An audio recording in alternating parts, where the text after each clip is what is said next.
All right, little Teddy. Are you ready to get unbothered? Can I have a kiss? No kiss for that. Okay. Yes, you make sure I'm alive by licking my nose. I love you too. Everything bothers him. He's unbothered. He calls it unbothered, but that's what's cute because everything bothers him. He's bothered. I'm a botherina.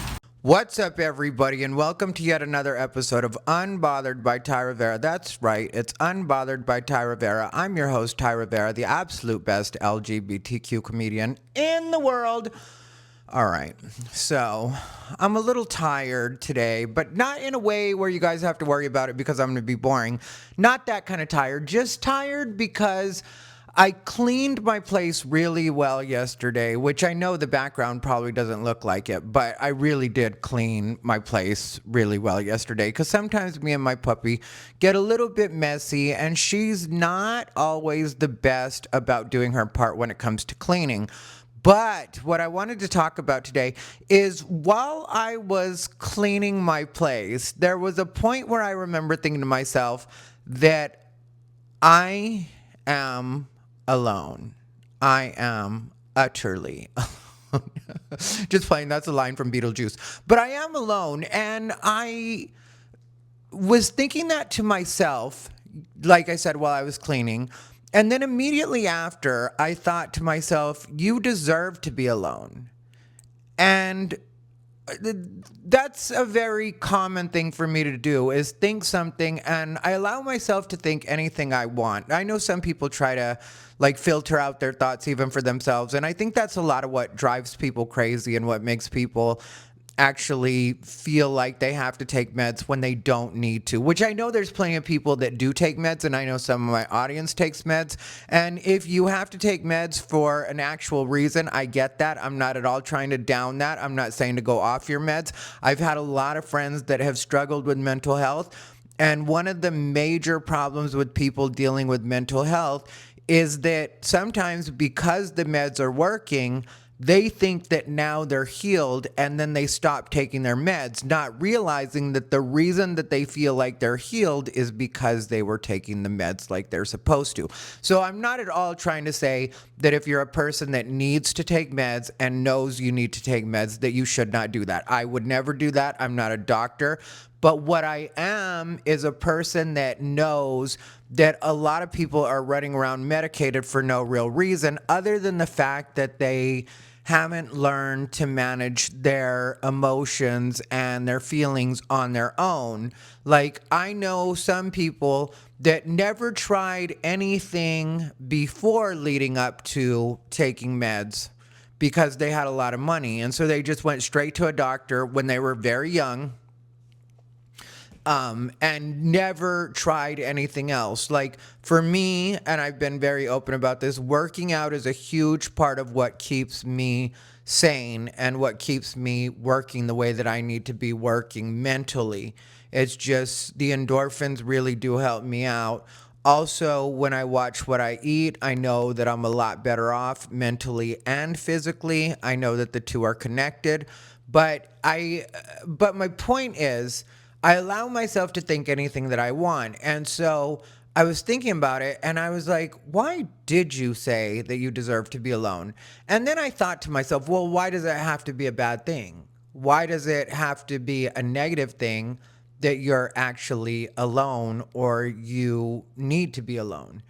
And I thought about it and I was like, me being alone is a good thing because I really do enjoy my company. I know what it is I have to do.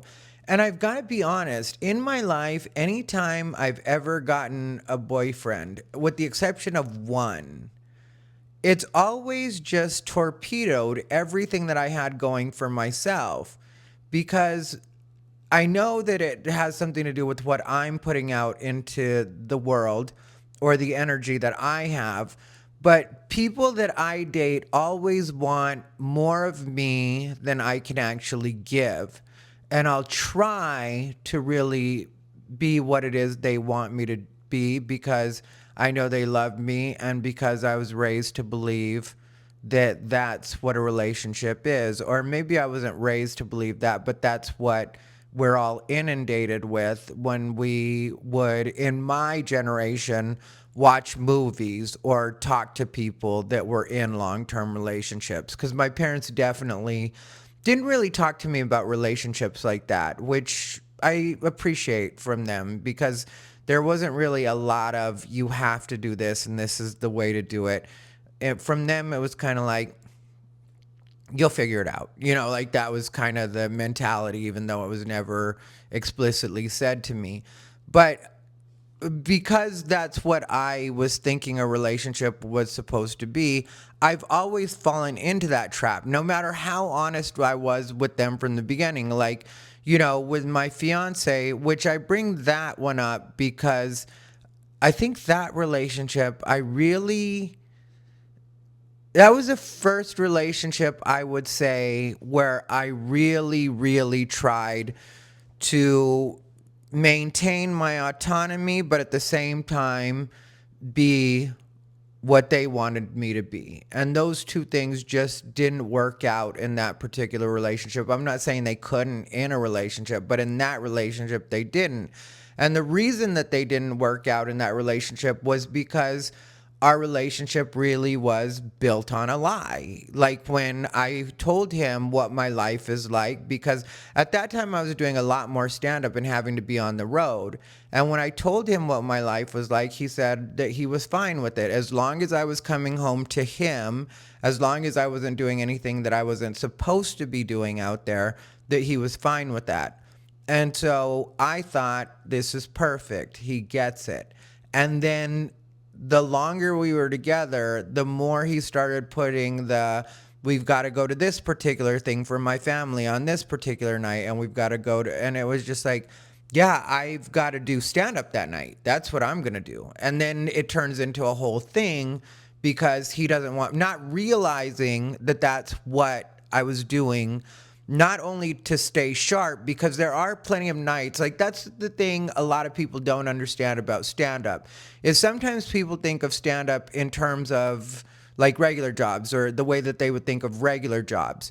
And so it's like, are you being paid for it or not? And a lot of times the answer is no when you're performing locally, because you'll do open mics, or especially a person like me will do a lot of open mics, so I always have new material. And that's one of the reasons that I'm not doing a lot of stand-up right now. I'm going to be doing shows here in Phoenix March 12th and 13th at a place called JP's Comedy Club. It's actually in Gilbert. So if you guys are in Phoenix, check them out, because I'm on the schedule for March 12th and 13th. And I think I'm doing 2 shows each night. But my point is, because I always wanted to have new material when I was actively doing stand-up all the time, I would go to a bunch of open mics just to work out new material. And yeah, that does mean hanging out and stuff like that. But you're hanging out waiting for your spot. And so, I would sometimes that's what I would be doing, or it would be a show that I'd be getting paid like $20 for, which obviously $20 isn't paying the bills. And so he didn't really understand that. He'd be like, well, it's not really a show. And it would just be like, okay, well, I don't know what to tell you. And I began to resent it. I began to hate my life. I started to gain weight. I just all the way around hated my life during that period, because I really was trying as hard as I could with him to do what it was he wanted, and it still just wasn't enough. There was always something that I wasn't doing. And so that's why I say at this point I deserve to be alone in a good way, like I've earned being alone, because I didn't need him. Like, I was paying for everything. Well, not everything. There was a point where he was able to pay for some things, but he ran out of money pretty quickly, especially once we moved to Vegas, because I didn't realize that he had supplemental income here, which I knew, but I hadn't really factored that in like that, and he hadn't been honest. It was a lot of like dishonesty in that situation, and that's what I find with a lot of guys, is that guys, and I think that is specifically more of a guy thing. I know there's plenty of women that do it too, but I think it is more of a guy thing because of the way that men are conditioned to always try to make it seem like everything's okay, which leads to a lot of lying. And sometimes it's okay to admit that things aren't okay. Like, there was a couple of days ago where I really just thought to myself, you know what? I'm exhausted. I'm exhausted and I've been doing a lot and I'm feeling overwhelmed. And this was all just a conversation with myself. But it felt really good to be able to say that to myself, because I think sometimes with me, it's not about like trying to keep up appearances or make it seem, because I spend so much time alone that there really is nobody to do that for in my everyday life. I don't feel pressure to act like everything is going great because I have other people to impress, because I really don't talk to a lot of people in my regular life. Like I always say, my best friends, I talk to them on group chat in Instagram or on Instagram. But there aren't a lot of people for me to lie to. And so it's just me. But my problem is, I do believe in the power of positive thinking, and I do believe that what we think about is what becomes our reality. And so I think sometimes I'm hesitant to say to myself that I'm tired or that I'm overwhelmed or any of the things that you say sometimes or think sometimes when you are kind of going through it. And then sometimes also I have a problem of, like, I know that my life is pretty great. And I know that compared to somebody that's working like a tougher job than what I do, I know that I have nothing to complain about. And so that too will sometimes make me feel like I don't have a right to be tired or I don't have a right to be exhausted. But what a lot of people don't see in my life is that what I do is still in the creative vein. So I can't always just work when I want to work. Like if I want to come up with an idea for a video or do a video, I still have to be feeling it or else it's not going to be good. I've tried to do videos where I didn't feel anything. It was just sort of like, I'm just doing this like a job today. And it just didn't come out good. And that's why I don't put out videos every single day. I'm going to do a challenge where I'm going to force myself to do one every single day. But I'm going to really do it my way, in that I am going to make sure that I'm talking about things that I actually do care about. There's ideas that I've had for a long time that I haven't actually worked on that I want to work on. And so that, then I'll do it. But just, there's that too. So sometimes there is pressure because you're feeling like, I don't really feel anything right now about any of what I'm seeing. I mean, like, I have thoughts, but I'm not feeling anything about it. So in order to make it fun, in order to make it funny, in order to make it entertaining, I have to feel something about it. And so there's that too, that I don't think a lot of people factor in when they think about what I do. And, I don't know right now really where I want to be when it comes to relationships, or if that's even a priority to me right now, which should tell you or should tell me that it's probably not. Like, if you have to think about whether a relationship is a priority for you, it's probably not a priority, or it would really be on your mind. Like, I, every once in a while, fall into this thinking because it's always, I hate to admit how much I'm influenced by other people's feelings towards me. But that's usually what it goes off of, is somebody will give me the hard press. Like, there's this guy that has been trying to meet with me forever on Grindr. And I mean forever. It's been at least probably a year now that I don't know why I don't want to meet with him, or I haven't wanted to meet with him. He is really good looking. He is tall. I mean, like, he's physically he's got a lot going for him, and he's just so into me. Like, he just keeps trying to make it happen. And there was there was a couple of days, like maybe last week, I think it was last week, where I was like, okay, let me like, actually, because the way that it usually works with this guy is he'll hit me up and he'll ask me to come over, or if he can come over, if we can hang out. And there have been a lot of times that it just legitimately hasn't worked out time wise. Like, I just can't make it work for my schedule. But then there's also the fact that I've done, and I don't want to make myself sound bad, but let's just be honest. I've done a lot of hookups on Grindr. A lot. And so I don't really know how much that even appeals to me at this point. And it's to the point, and this is something a lot of gay men will talk about, well, at least with each other. And I don't think that a lot of people really want to let the outside world know this, just because maybe it doesn't satisfy the idea that people, because you always hear like straight guys saying, like, being gay must be so great because you're dealing with other guys. So if you want to hook up, then you just hook up and you don't have to go out on dates. And yeah, that's right. And it's 100% true.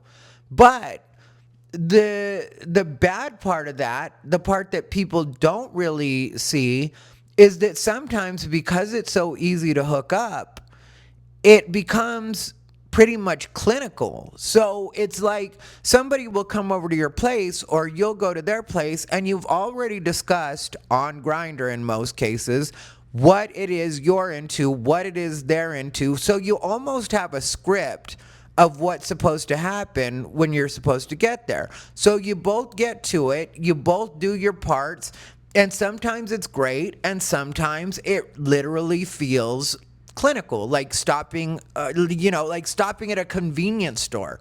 Like, you walk in, you know what you're there to grab, you grab it, you pay for it, and you go. It's like that, except for then you don't pay for anything. But it is that same just transactional wham bam, thank you, Sam. But it is like, that's how transactional it is that.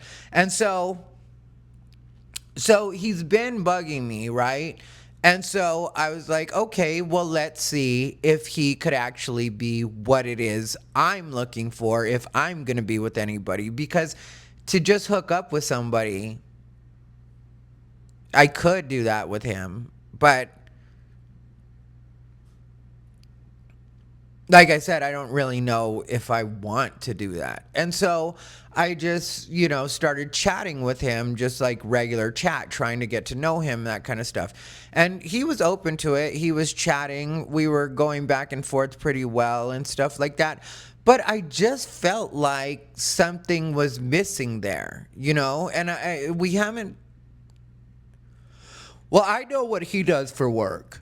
He doesn't know what I do for work. And that's another factor, for me specifically, is I am a true MAGA gay. And even if you take the MAGA out of it and just make me a right-leaning gay, some gays are going to have a problem with that. Not many. I've been in enough relationships since being this way that it's not a huge factor, but it is a factor. It is like another coming out, because I do have to tell them at some point so they know what it is they're dealing with, or what it is they might potentially be dealing with.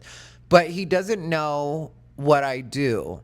And so he doesn't know about my YouTube. And that's something that's kind of weird to me too, is because with my YouTube, there is plenty of entertaining. I say things that I actually mean in my videos, but at the same time, sometimes I amp it up a little bit because I'm having fun and I'm being entertaining. And I just let myself go with it. Like, that's why people have fun watching my YouTube, is because I really just let myself go and go with like all the thoughts that just pour into my head. in that particular moment. And like I told you guys, some of it's scripted, but some of it is just me off the cuff, just allowing myself to completely go with that chain of thought. And that's where you'll see me in my regular videos where I just like make myself laugh. That's usually because that's something that's completely unscripted. I just went off on a tangent and it just, I found myself saying something ridiculous and I just went with it. But, like to say that that's just me all the time would be a lie. I'm not always at that level of, I don't know what you would consider it, like maybe boisterousness or, help me out with the word in the comments. There's a fun game for everybody. But, I don't know exactly what you would consider that, but I'm not at that level as far as, I guess maybe you could say, I don't want to use the word performative because that sounds like putting something on. It's just an amped up version of yourself, where you're being a little more, like this is also an amped up version of myself. Just like if you were to ever talk to me in person, you'd see that I am the same person, but I'm not the kind of person that's going to talk for an hour at a time while you sit there across from me. So obviously this too is an amped up version of me. And so it's like that, and like when I told you guys that in a lot of situations, I'm not big on sharing my opinions because I feel like I get to talk so much. And so that's the other thing, is when I'm dating somebody, in a lot of cases, I will let them do more of the talking. And in my regular life, or my work life, I should say, when I'm doing stand-up and stuff like that, I do get to be in charge of a lot of what's going on around me. Like, where I'm going to eat or, where we're going to eat in some cases if I'm on the road. Like, all that stuff is up to me. And I get to make all of those decisions. So when I'm dating somebody, a lot of times I want to know what they want to eat. And as long as it's not Indian food, I'm probably going to be good with it. Nothing against Indian people, but something against Indian people. And when I say Indian, I mean dot, not feather. Because when it comes to Native American, like there's a thing that I don't know if a lot of you have had Navajo tacos. Some people call it Indian fry bread. That's one of my favorite foods. When it comes to actual Native American food, that's something I can eat, but it's also similar to Mexican food in a lot of ways. But I don't like Indian food. I don't like curry. I don't like the smell of curry. I don't like almost any of the spices they choose. And nobody better be in my comments like, you haven't eaten at the right place. I've eaten with Russell Peters more than once at Indian restaurants. And Russell Peters, if you don't know, is so ridiculously rich and only goes to the best Indian places. So I have been to really, really, really good Indian places and still hated it. And do you know how hard it is to sit across from Russell Peters and be like, I don't like it.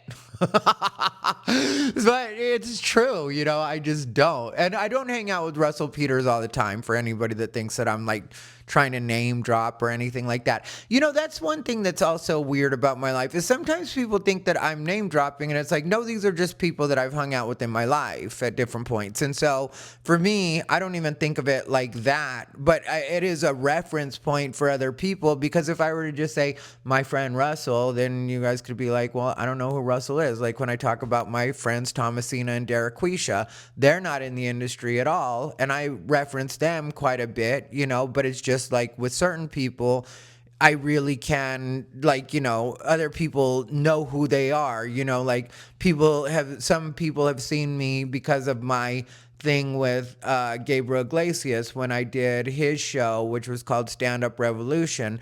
And for a minute there, I was around Russell and his I was around Gabriel and his crew quite a bit. But I haven't talked to Gabriel in years. Nothing bad ever happened. We didn't have a falling out of any sort. It just, I worked with him for a while. We were really cool for a while there. And then the way that my life works, because like, I don't know if a lot of you are familiar with what Gabriel Iglesias does, but Gabriel Iglesias is very family friendly. And I was working with Gabriel, like I said, well, I'm not going to be family friendly. And at that time, I was already on a particular path, being edgy and being me, which is one of the things that Gabriel liked about me, and one of the ways that we first started talking. Um, he had seen me performing, and I didn't know that he was still there. And one day, maybe I'll tell the full story or whatever.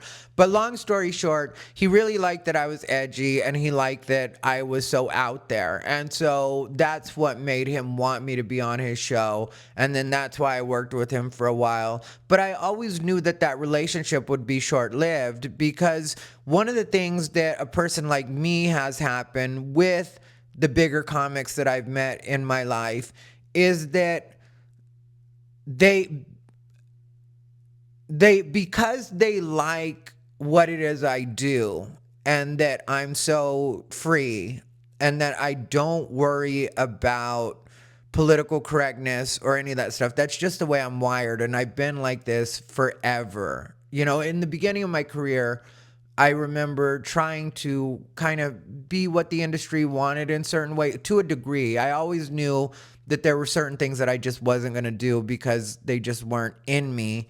Like, that disappointed the people from E! Entertainment Television when they had me come in for a general meeting, which a general meeting is just where you go in and meet them. And there's no like set show that they want to have you on. They just want to meet you, get to know you. And they were so disappointed that I just wasn't going to be a stereotypical gay, and that I didn't care about fashion. Like, I don't know who's wearing Valentino or who, because, at the time that I had my meeting with them, which they had requested through my manager at the time, at the time that I had my meeting with them, they were really trying to push kind of the fashion police type thinking. And that's when Joan Rivers was still alive, towards the end, but she was still alive. And so that's really the way that they looked at gay men in the industry at that. Sorry about that. There's usually not edits, but my camera went out. So that's why I tell people in a lot of cases that when it comes to show business, like, sometimes people will try to pull the real, like, everybody's so discriminatory and blah, blah, blah, like that kind of thing, like you have to be white to make it or things like that. And it's like, no, Margie. That's not even what the problem is in a lot of cases. In a lot of cases, what the problem is the industry is looking for what sells and also what's easy to package and market. And so one of my biggest obstacles in entertainment has always been that I didn't fit neatly into any particular box. And that really does bother people. Like, if you're going to be gay, like what I was saying about the E! Situation, they want you to be like one of the fashion people. Like, that's what you're obsessed with is, oh, girl, what are you wearing? And, oh, look at your hair, my God. And it's like, just not my natural personality. Or if you're Latino, then you're super like all about, like Latino rights and Latinx. Like, now they've stopped pushing that because they realized that it wasn't going to sell to Latinos because Latinos don't go with Latinx. Politicians have even dropped that. Like, Gavin Newsom did a whole thing about it where he lied and completely tried to rewrite his history and act like he never used the term Latinx, and neither did anybody in his office. And then they fact checked him and they found a bunch of places where they had used Latinx. But neither here nor there for this particular story, but just shows you like how much it is like that, how much you are supposed to not just push an agenda, but be an agenda in a lot of cases. So me being gay and Latino, there were plenty of opportunities that I could have shoehorned myself into, and I could have lied and pretended to be something I wasn't. Like, the other thing, they want you to have immigrant parents, or at least pretend you have immigrant parents. Well, honestly, if I just tell the real truth about that, my parents would be offended if I made them sound like immigrants. I don't even think my parents, they wouldn't stop talking to me. there is nothing I can do that would make my parents stop talking to me. Just like there is nothing they could do that could make me stop talking to them, especially at this late stage in the game.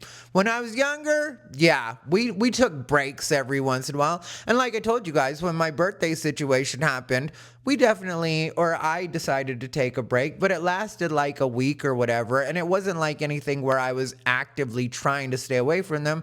I just knew where I was mentally, and I knew that didn't need to be their problem. And I just know how to handle that moving forward. And so, it was just best for me to just really just be with myself and my thought. And I needed that. I needed to be away from everybody for a couple of days. And like I said, it wasn't about being mad. It wasn't about holding any kind of grudge or anything like that. It was just really just wanting to recalibrate. Because sometimes, because that's something I will do with my parents or anybody in my family, anybody in my life every once in a while, is I will kind of disappear. And luckily for me, I'm not on any kind of substances, or I don't even drink or anything like that. So it's not like I go out on benders or anything. Just sometimes I'll just really be focused on eating like I need to, working out like I need to, which I'm kind of going through one of those right now, where I'm really watching what I'm supposed to do or watching what I'm doing and stuff like that.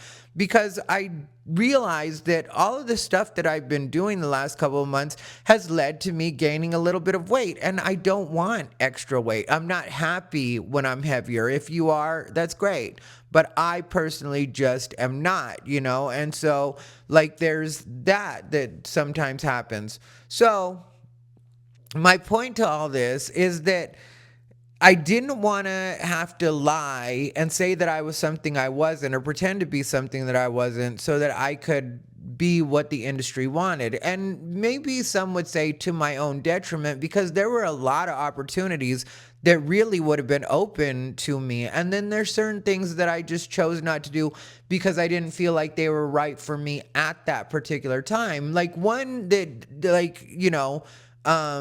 I can pinpoint specifically, one opportunity was when Roast Battle was on Comedy Central, which I'm really good friends with Brian Moses, who is the creator of Roast Battle and in a lot of cases the host of Roast Battle. Sometimes Jeff, they call him the Roast Master General. Jeff, I wish I could remember his last name right now, but I just can't. He's on all the Comedy Central roast. Anyway, Jeff, sometimes he'll host or whatever. And I've been on the judges panel with Jeff before, and me and Jeff are cool. But Brian Moses is the guy that I hang out with the most, or, that I know the best as far as all that stuff goes. And he really wanted me to be on Roast Battle, the televised version. But I've never done a Roast Battle, even though I've done plenty of roast. But the difference is, and a lot of people wouldn't understand this, is that there's a saying that's not that people wouldn't understand it. That's not what I mean. A lot of people don't think about it because for them it's just like comedians and you're just going out and roasting. But roasting, the saying for roasting is that we only roast those that we love. And I didn't know any of the other people on the show with the exception of Earl Skakel and maybe I would say Connor McSpadden, even though I don't think Connor actually participated in Roast Battle. But I didn't know any of the other people on Roast Battle well enough to say that I love them. And it's not a requirement. They don't care about that. It's a TV show. But the way that factors in for me as a comedian is if I'm roasting you as an audience member, that's one thing. But if I'm roasting you as another comedian and I'm expected to give like top tier performance as a roaster, then I would like to have a close relationship with you so that I know the things to say about you that are going to have the most impact, going to hit the hardest, going to be the funniest, but at the same time, that I don't actually mean these things about you. These are just things that we say to rib each other. And yeah, at certain points, they may sound vicious, but that's not really the way that they're meant. That's not where they're coming from. And then you do the same with me, you know, because a good like, I'm not the kind of person that's going to get feelings over a roast. I don't care about that, especially when it's one of my good friends, you know. So I chose not to do it, you know, and like Brian Moses had like outright told me, there was one conversation we had in front of the Comedy Store where he mentioned it to me, and I said that I was cool, no thank you, you know, and I was very appreciative to him. It wasn't at all like me being a, like, you know, trying to son somebody or anything like that. That's not the relationship I have with Brian Moses.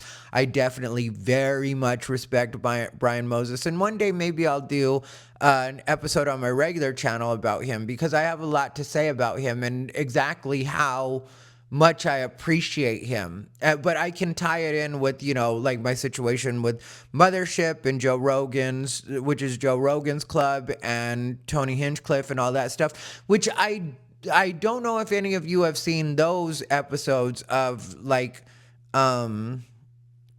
my regular videos, but back when I was having my falling out, that place I had a falling out with the Mothership, you know, but when I was having my falling out with them, I said a lot of things that I think some people could take as just being negative or think that that means that I hate them. But I actually don't hate those people. I think some of them are misguided, and I think that they're not the top level of stand-up comedy. Like, you know, when it comes to Tony Hinchcliffe and Joe Rogan specifically, I don't know why people think that that's such an insult, but it's just what it is. We all have our strengths and our weaknesses, and obviously what they do, Tony Hinchcliffe having killed Tony, and then Joe Rogan having the Joe Rogan experience, they're great at that. Obviously, they make millions of dollars, you know, doing that. So yeah, obviously they're great at that. But just when it comes to stand-up, they're not. And that's another problem that I've always had, is I've always been very honest when it comes to stand-up. And that bothers some people, because some people have the idea that we're all supposed to be super positive when it comes to stand-up. And I think the way to get better at anything is having the people around you be completely honest. So if I don't think you're the most funny, I may not just volunteer that information. And in most cases, I won't just volunteer that information.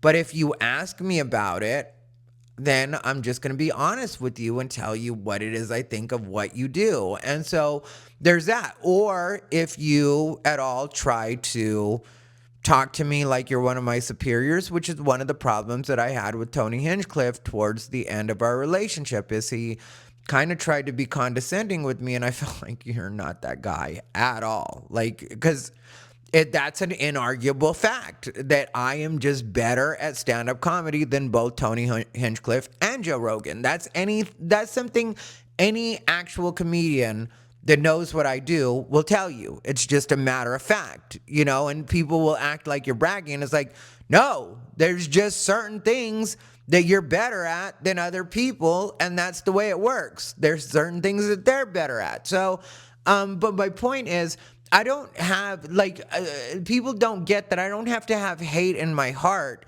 in order to say these kinds of things. They're just truth, and to me, there's nothing wrong with telling the truth. For other people, sometimes there is. And so but I get all of it, you know? So I get that there will be consequences to the fact that I'm not able to be fake. But, you know, also the thing that a lot of people don't really acknowledge about me or don't understand about me is that I am very good at being part of the show when I'm in show business. So if it's my job, because I'm on stage, to act like you're my equal, or in some cases even my superior on stage, because it's part of the act and it's called show business, then I can do that because that's just part of a job. But once we get off stage and we're talking one-on-one, if you're in that position and you're still trying to talk to me that way, I won't go along with it, because at that point we're just lying to each other. It's no longer about show business. There's not an audience in front of us. Now it's just you trying to pretend to be something that you're not, and I have to play along with it, and I'm not going to.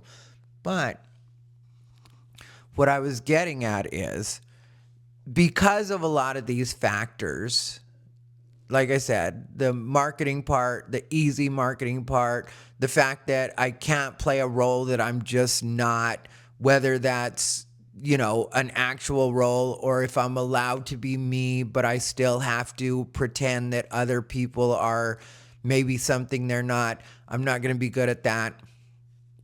That all has made it so that I literally just had to do my own thing. And then the relationships in between didn't help anything, because even though I stayed out of a lot of relationships, I haven't been in a lot of relationships since I've been in stand-up.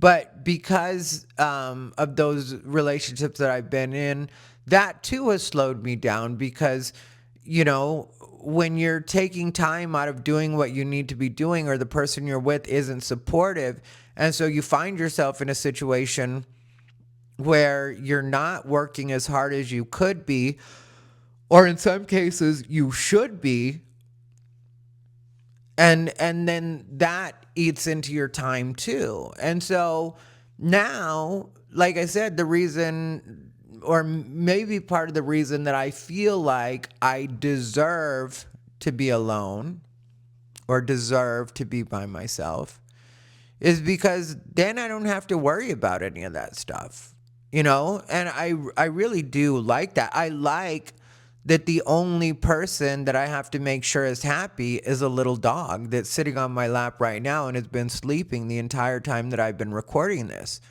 That's the only person that I even have to consider at all. And I probably consider her more than I should.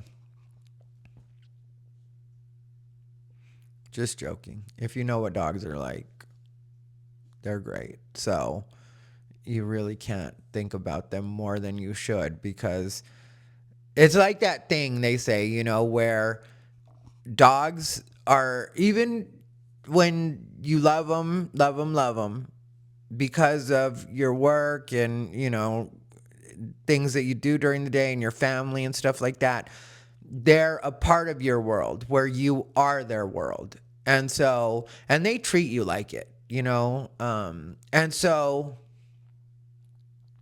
I don't feel like I can do too much for her. And the things that I do that are, too much for her are like making chicken and rice for her, or, giving her treats when she does what she's supposed to do, which is everything. She does everything she's supposed to do. She's so great. I litter box trained her, which I don't know if I told you guys that, but my puppy is litter box trained. Every dog I've had since being an adult has been litter box trained. And so, but I like that that's the only thing that I ever have to worry about. Just like, is my dog okay? Is she happy with me?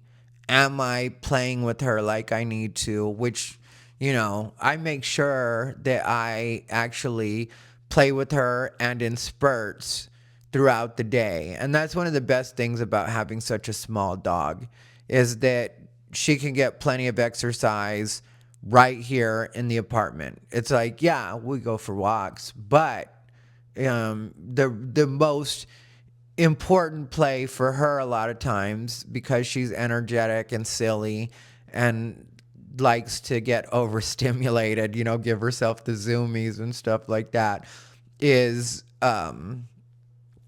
like fetch. And she's got a bunch of toys that she likes me to throw, and I make sure that I put them back in. They have their own bed, that's like the toy box, I call it, but really it's a dog bed that's just stacked with toys. And, I just throw them. I run around the apartment, so that she can chase me with them. I'll chase her every once in a while when she's got one that I want to get from her, and she likes doing that.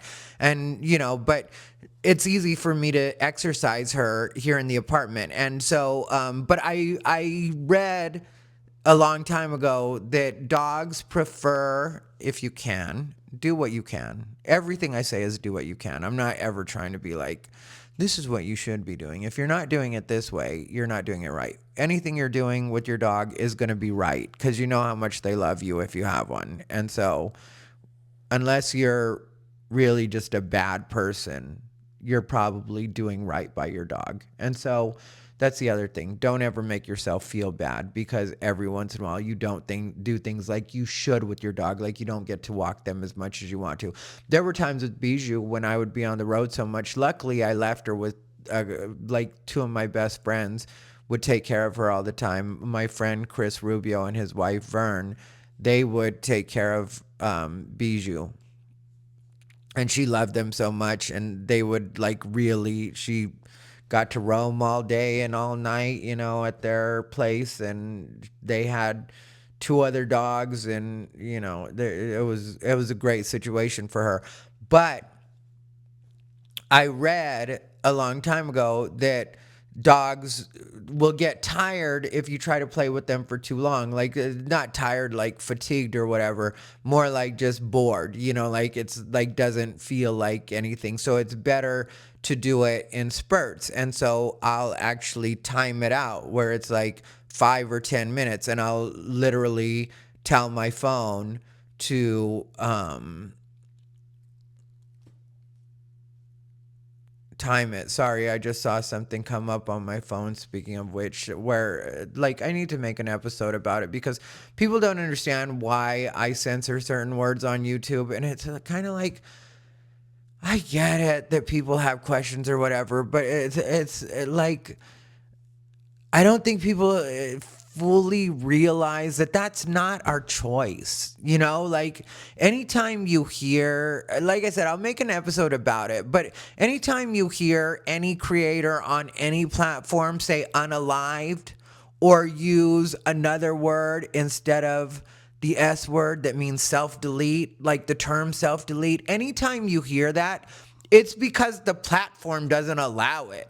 So sometimes when you have people get mad at you about that or say it like you're trying to infantilize them, your audience, it's like, no, I would much rather just be able to say things exactly the way that I want to say them.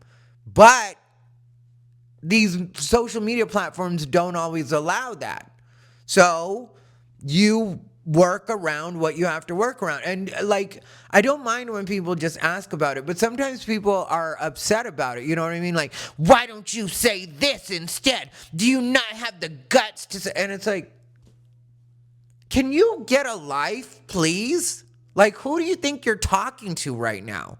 Like, why don't you start up a channel and you say all of the things exactly the way you want to say them instead of relying on me for that or any other creator?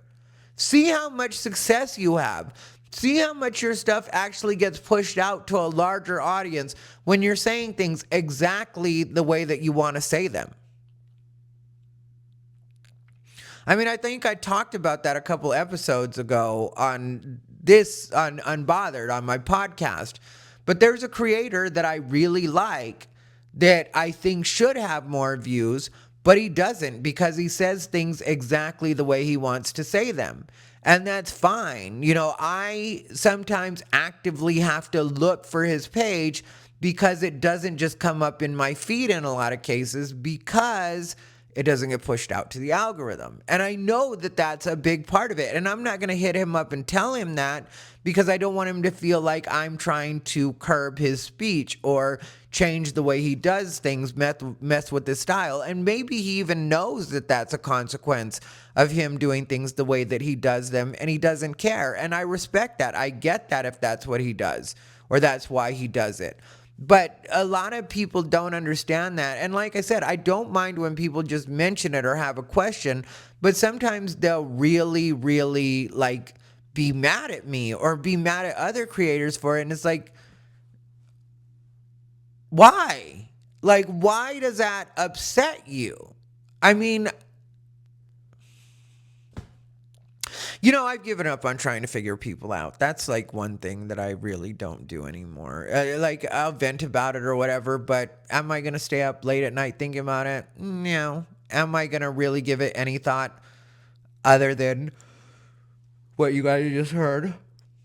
No, as well. And so, it is what it is and it ain't what it ain't. So I'm glad to be alone. I'm glad to be single. And to get back to the situation with that guy, I'll wrap it up by finishing that. I'm getting better at completing my thoughts. But I was chatting with him, like getting to know him over the phone.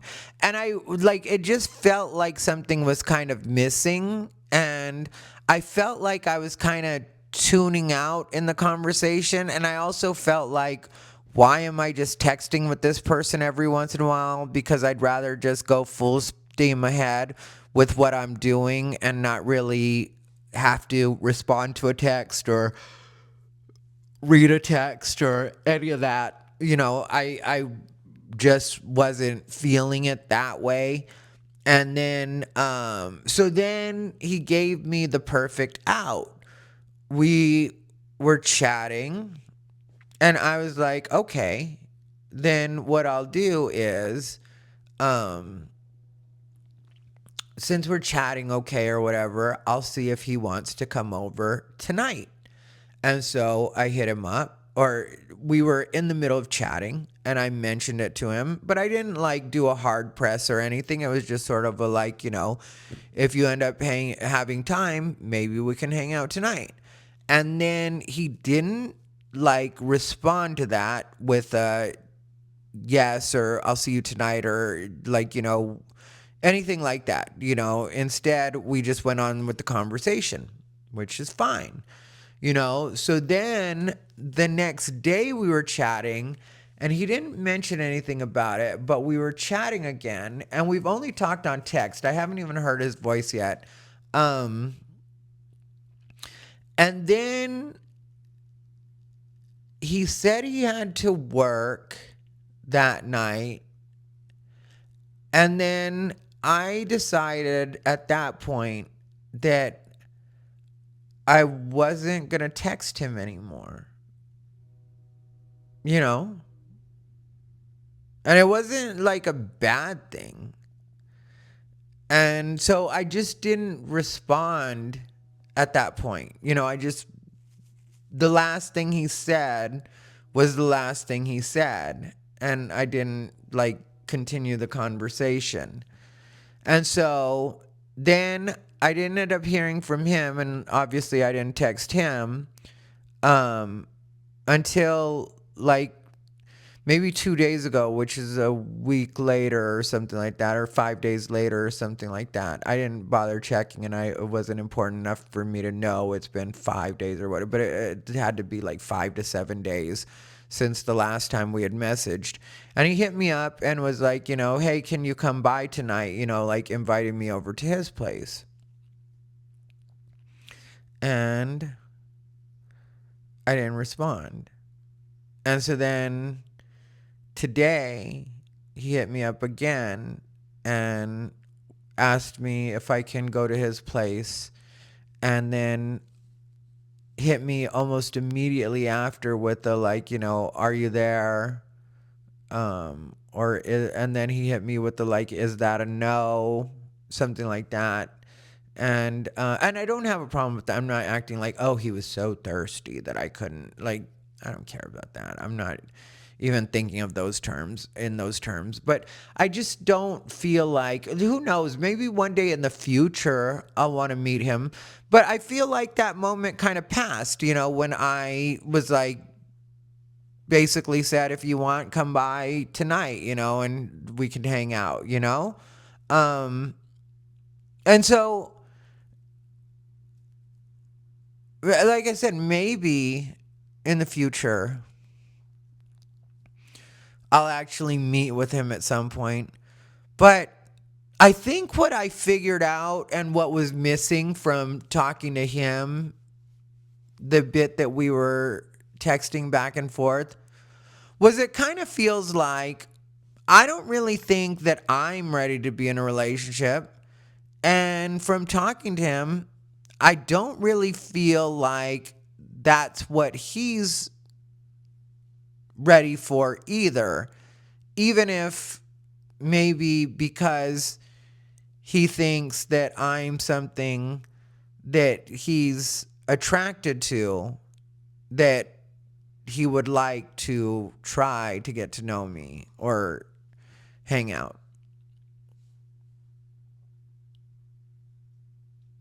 And maybe because I know where I'm at, I'm fine to just leave it at that. And I don't feel like I'm running out of time. And I don't feel like I'm at any point just going to be undesirable to other gay men. So why not just let things happen the way they happen and stay unbothered?